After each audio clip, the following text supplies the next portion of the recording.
Now, here on my Moviola, I have a film that reenacts the story of Emil Reynaud and his remarkable Theatre Optique.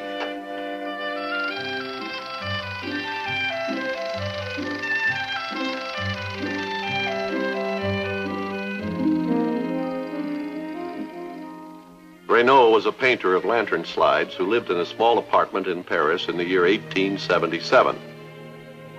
He was intrigued with the early animation devices. He studied and read all he could about them in the scientific periodicals of his day.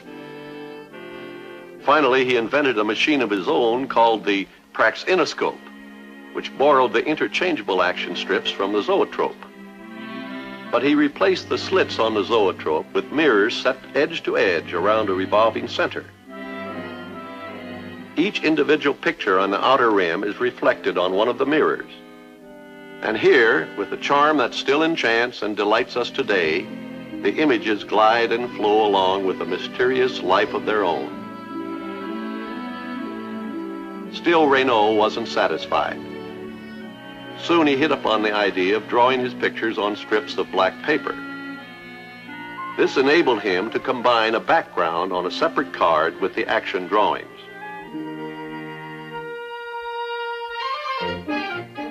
The complete effect was viewed through a tiny proscenium. He called his improved machine the Theatre Praxinoscope. Here one could see a vaudeville show in miniature.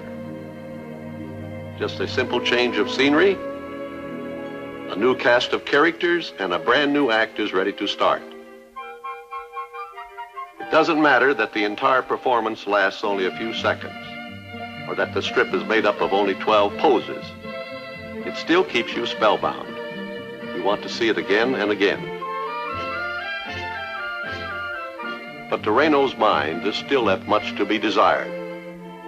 He wanted something better and bigger. At last, he had it.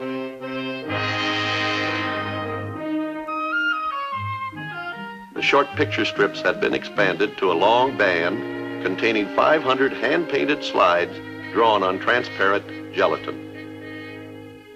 Small holes punched between each image foreshadowed the perforations on modern film. Each hole meshes into the teeth of the large wheel, rotating at the same speed as the 36 mirrors at the center.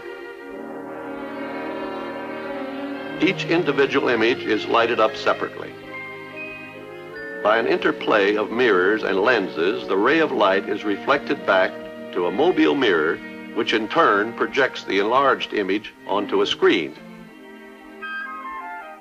By adapting the principle of the magic lantern to his machine, he was able to project a background onto the same screen. Here, his actors were life-size. Here, he could almost create the illusion of reality. From a toy in the home, his idea had grown into a form of public entertainment. Reynaud called it the Theatre Optique. Here, the people of Paris could view a complete quarter-of-an-hour performance.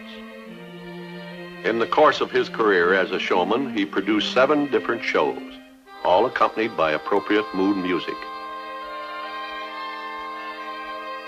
For more than 10 years, Reynaud worked here behind the screen that separated the audience from his primitive projection booth. And in this period, he played to over 500,000 delighted patrons.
It is safe to assume that not many of his viewers ever gave a thought to the vast amount of effort that lay behind what they were seeing.